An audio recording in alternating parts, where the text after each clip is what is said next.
Welcome back to Bite-Size Unsolved Crime, where we dive into the shadows of history's greatest enigmas. Today, we're stepping into the fog-shrouded alleys of 1888 London to explore one of the most haunting unsolved cases ever, the crimes attributed to Jack the Ripper. This elusive figure, whose true identity remains a puzzle to this day, cast a long shadow over the Whitechapel district, a place teeming with poverty, desperation, and secrets. Join me as we unravel the timeline, describe the phantom-like character behind the legend, and ponder the theories that still captivate historians and sleuths alike. If you're new here, hit that subscribe button and turn on notifications so you never miss a dive into the unknown. Let's begin. In the late 19th century, London was the beating heart of the British Empire, a sprawling metropolis of innovation, wealth, and stark inequality. The year 1888 marked Queen Victoria's Golden Jubilee aftermath, but while the upper classes celebrated, the East End's Whitechapel was a labyrinth of overcrowded slums, gin-soaked taverns, and dimly lit courts where survival was a daily grind.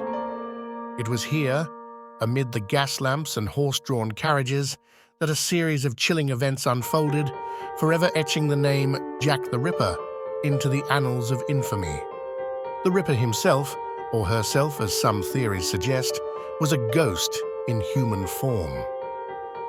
No one ever saw the face behind the deeds. Descriptions from the era paint a picture of an ordinary man, perhaps in his 30s or 40s, dressed in unremarkable attire like a dark overcoat and deerstalker hat, blending seamlessly into the crowds. Witnesses whispered of a respectable appearance, someone who could be a doctor, a butcher, or even a member of high society, slumming it in the shadows. His movements were calculated, striking under the cover of night, when the fog rolled in thick from the Thames, muffling sounds and concealing escapes. He was a master of evasion, leaving behind cryptic clues that taunted authorities and fueled endless speculation. Was he a tormented soul driven by inner demons, or a cold, methodical intellect playing a deadly game? The character's enigma lies in this duality, a seemingly everyday individual harboring an unfathomable darkness. Let's trace the timeline, starting in the sweltering summer of 1888. On August 31st, the first canonical incident occurred in Bucks Row, a narrow passage off Whitechapel Road. Mary Ann Nichols, a 43-year-old woman down on her luck, was discovered in the early hours, having been unalived in a swift, precise manner that shocked the police. The scene was one of quiet horror, with the perpetrator vanishing like smoke. Newspapers, hungry for sensation, dubbed it the work of a fiend, but little did they know it was just the beginning. Barely a week later, on September 8th, the shadows struck again in Hanbury Street. Annie Chapman, 47, another resident of the underclass navigating the harsh realities of the East End, met a similar fate in the backyard of a lodging house. The act was bold, committed in broad daylight yet unseen, highlighting the Ripper's audacious confidence. By now, whispers of a pattern emerged. Targets were vulnerable women in the trade, often alone in the wee hours, and the method suggested anatomical knowledge, sparking rumors of a surgical background. The tension in Whitechapel escalated. Police patrols increased, vigilante groups formed, and the press exploded with headlines. Then came the infamous double event on September 30th.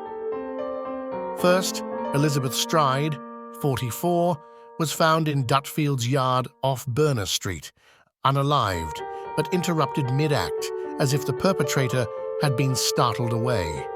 Mere minutes later, less than a mile away in Mitre Square, Catherine Eddowes, 46, suffered the same grim end.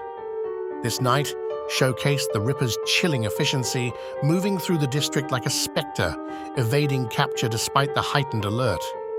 As autumn deepened and leaves turned to rust, the crimes reached their peak on November 9th. In a dingy room at Miller's Court, Mary Jane Kelly, the youngest at 25, was discovered in a state that defied comprehension, unalived with a level of deliberation that suggested the culprit had time and seclusion. This final canonical case was the most isolated, hinting at a personal connection or a deliberate escalation. After this, the trail went cold. No more incidents matched the signature, leaving historians to debate if the Ripper ceased, relocated, or met his own end. Throughout this harrowing autumn, the character's legend grew through taunting letters sent to the police and press. The most famous, signed Jack the Ripper, on September 27th, promised more work and mocked the authorities with phrases like, "Catch me if you can." Another, the From Hell letter in October, arrived with a gruesome token, further cementing the image of a brazen provocateur. Were these authentic or the work of hoaxers? The debate rages on, but they amplified the terror, turning a local nightmare into a global sensation. Who was this phantom? Theories abound, each adding layers to the character's mystique. Some point to Montague John Druitt, a barrister with a troubled mind who took his own life shortly after the events. Others suspect Aaron Kosminski, a Polish immigrant and barber with reported instabilities, whose name appeared in police memos. There's even the outlandish notion of a royal conspiracy involving Prince Albert Victor shielding a scandal from the throne. Modern forensics and DNA attempts have yielded tantalizing but inconclusive hints, like mitochondrial matches to suspects' relatives, yet the veil remains unlifted. The timeline's impact rippled far beyond 1888. It exposed the squalor of Victorian poverty, spurred police reforms, and inspired countless books, films, and investigations. Whitechapel transformed from a forgotten corner to a site of dark tourism where guided walks retrace the steps of that fateful autumn. As we wrap up this journey through the fog of history, remember, Jack the Ripper's crimes remain unsolved, a testament to the enduring power of mystery. What do you think? Who was the Ripper and why did it all stop? Drop your theories in the comments below. I'd love to hear them. If you enjoyed this exploration, give it a thumbs up, share it with a fellow history buff, and subscribe for more tales from the vault of unsolved crimes. Until next time, stay curious and watch your back in the fog. Thanks for watching.